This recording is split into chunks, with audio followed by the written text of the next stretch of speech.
আজকে তো কৃষ্ণ ঠাকুর তোমার জন্মদিন, আমি তো নিজেই কিছু খেতে পাই না, আর তোমাকে কি যে খাওয়াবো, দেখি কি করা যায়। দিদি দাঁড়াও দাঁড়াও, কি হয়েছে? দিদি আমাকে কিছু ভিক্ষা দাও না। আমার কাছে টাকা নেই, সর এখান থেকে। দিদি আমাকে কিছু ভিক্ষা দাও না।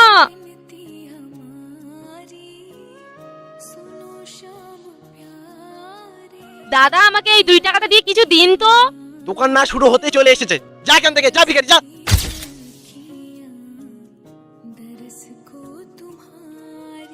দিদি আমাকে কিছু খেতে দাও না, আমি অনেক দিন ধরে না খেয়ে আছি। আমি তো নিজেই কৃষ্ণের ভোগের জন্য ভিক্ষা চেয়ে বেড়াচ্ছি। থাক, এই নাও, এই টাকাটা দিয়ে তুমি কিছু খেয়ে নিও। আর দিদি তুমি কিছু খেয়েছো তো? আমার চিন্তা করতে হবে না, আমি ঠিকই খেয়ে নিব।